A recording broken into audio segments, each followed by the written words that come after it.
I thought the best way to explain what I do is to tell you a little bit about my tinnitus story, because that will show how things have developed over the years and give you an insight into what I do and how I do that, and possibly how you could probably apply this to your own patients as well.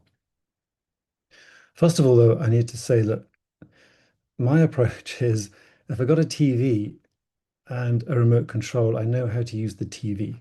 My children might disagree with me sometimes, but a bit of playing around, I can push a few buttons and I can change channels and make that TV do what I want it to do. Change channels, turn the volume up and down, color, etc. I don't particularly need to know the microelectronics behind it to be able to do that. Okay. And the same with when I was presenting to doctors at King's College Hospital in London on pain relief. I leave the microcircuitry, the neurons, and all the medical stuff to the specialist, but I'm teaching about how to use a remote control, not necessarily the brain circuitry here, should we say, or body circuitry. And it's the same with tinnitus. Okay, I'm talking about the remote control to help a person change the things that are important to them, and I leave the inner workings of all that to other specialists. But my own beginnings with tinnitus really starts back in the 1980s when I went to endless heavy metal gigs. I made a Motorhead, Def Leppard, all these were up and coming bands at the time.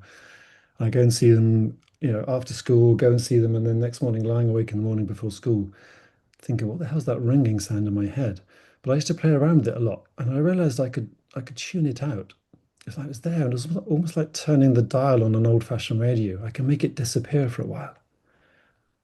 Sometimes it could go away for a few seconds, sometimes just briefly, and then it'd be back again. But I remember it being quite fascinated with it, that how by switching my attention, I can make it disappear. Sometimes just a few seconds at a time, but I could do that. But I didn't really think much of that. And many years later, in 1992, I was working as an electrical engineer at the time for the Ministry of Defence in the UK, and then Shell as a consultant engineer for Shell. But really, I liked all the engineering stuff. I liked all the science. I liked all the logic. But my calling was somewhere else, really. And I got this fascination with this world of hypnotherapy and hypnosis. And for those of you who are familiar with it, great. Those of you who are not, it's really important you realize that it's not. Hypnosis is not about this. It's not about that. And it's definitely not about that. It can be, but mostly it isn't. Okay. For the purposes here of what we're trying to get through here, if you can just think of this umbrella phrase, this tool called hypnotherapy, as an effective tool for managing belief, perception, and expectation. This is the first one. All right. So if you want a very quick example of that, if you focus on your feet right now, if you just put all of your attention onto your feet, okay, pay attention to your feet, wherever they are, whether they're in shoes or not, or on the floor or ground or whatever. Just focus on your feet for a moment to really feel into them with your mind. Okay. Notice the subtle and not so subtle sensations you can become aware of now, just by putting your attention on them. There's physical sensations of contact, but if you really focus and you really put your attention there, you may begin to notice inner sensations as well within the feet themselves, right? Now, those sensations have been there all the while you've been watching this earlier presentation, all the while I've been talking to you. But what happened to your awareness of them until I asked you to focus on them? Okay. Did somebody hypnotize you to not notice them? Or did you naturally employ selective awareness? Because the sensations were not important until I mentioned them. Excuse me. It's really important to realize that when something becomes important, our focus, our awareness is drawn to it. And when something becomes unimportant, our focus, our awareness moves away onto something else. And the previous sensations fade with it. If I asked you to focus on your hands, for example, instead, and notice what your hands are doing right now, move your attention away from your feet, anything you noticed in your feet will begin to fade. Those sensations would just begin to disappear. Okay. Now, we can use that to treat pain, for example. Negative thinking is a simple example, and we can manage the symptoms of tinnitus, to name a few. I'll come into this in more detail in just a moment.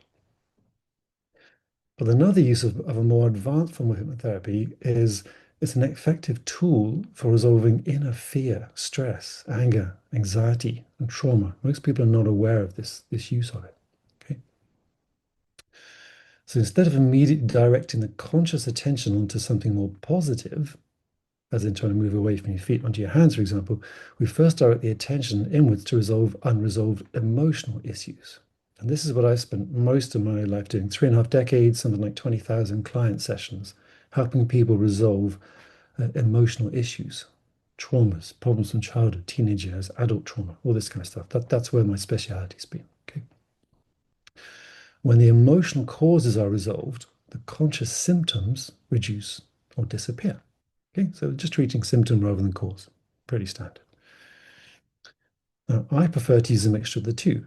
Resolve any underlying emotional causes and then direct the conscious focus onto something more positive. That way we tend to deal with both sides of it. All right.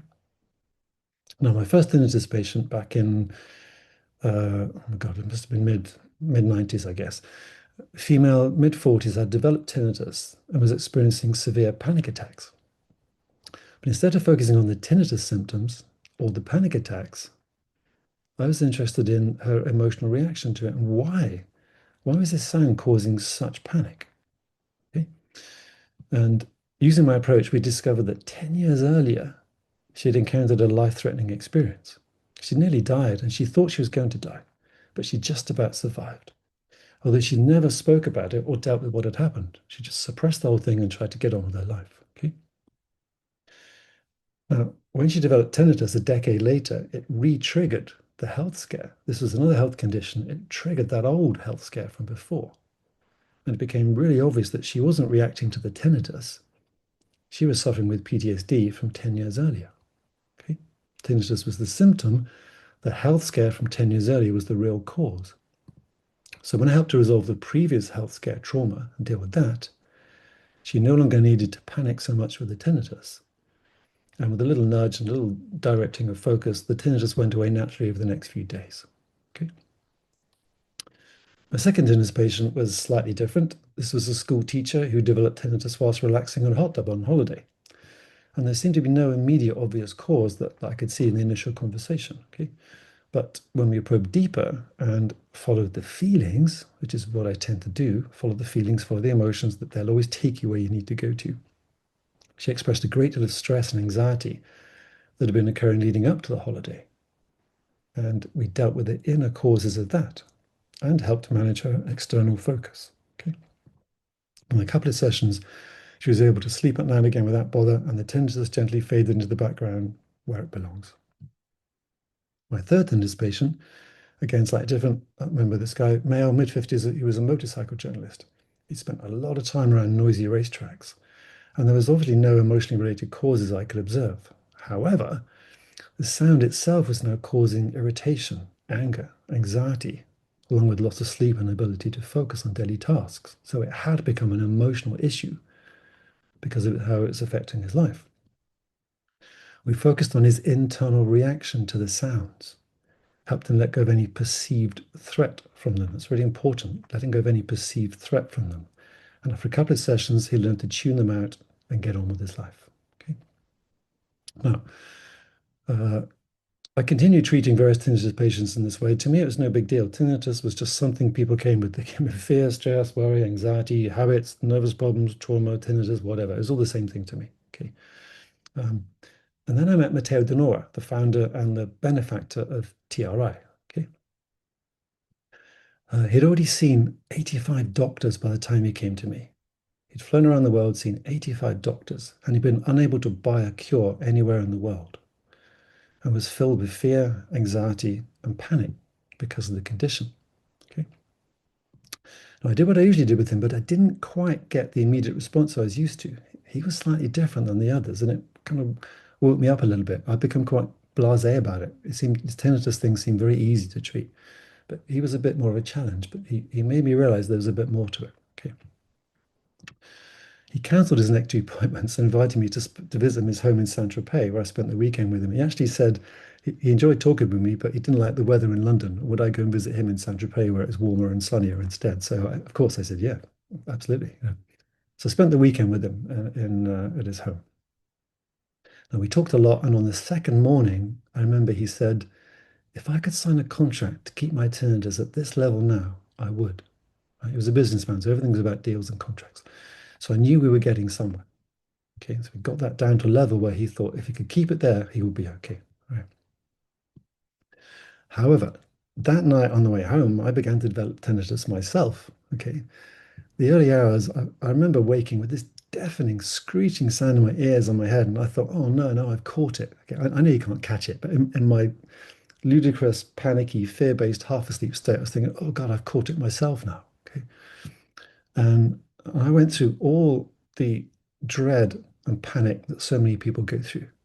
I had all the same fears about life now being over. It was incredibly intense, incredibly scary, incredibly shocking, and I suddenly knew exactly what it was like for all those people who go to that moment. Okay. However, as I woke up more, pulled myself together, applied my own teachings to myself, and went back to sleep, which is for many people is very difficult when you've got those signs. But actually, if you think of it in the right way, you can get to sleep. Sleep tinnitus does not prevent sleep unless you let it. But in the morning, the tinnitus had gone. Okay. But now I had a lived experience of what that was like. And I also could think, well, if somebody didn't know what I knew and didn't do what I did, they could have been awake all night, panicking, stressed, gone to a doctor in the morning, gone to hospital, and they'd still be there right now. Okay. So I stayed in touch with Matteo De Nora. We messaged, we spoke on the phone a lot. I helped him quite a lot, just over the phone, just chatting. And he eventually invited me to it was probably one of the inaugural meetings of what would then become TRI in Valencia, which I think was in 2005. And basically, he'd handpicked a number of specialists to form the initial core group. And amongst them was a gentleman called Ron Goody. He's a surgeon from New Zealand, a specialist with decades of experience. And we were sitting around a table waiting for Matteo to come in. Matteo is a lovely, lovely gentleman, but he did like to make an entrance. So I remember we were sat waiting for him to come in and make his entrance. But while we're waiting for him to arrive, Ron took a napkin, made a simple sketch for me, showing the brain and a small circle within it representing the amygdala. Okay. And he said, something I've noticed, he said, is that whatever the initial cause of the tinnitus, once it moves into the amygdala, it forms a loop, it gets stuck, even if the original cause has long since gone away. And that statement really stuck on my mind. Once it moves into the amygdala, it gets stuck, even if the original cause has long since gone away. As a surgeon, he went on, I can't get my scalpel in there to operate. And he paused meaningfully and looked at me. But I can, I realized.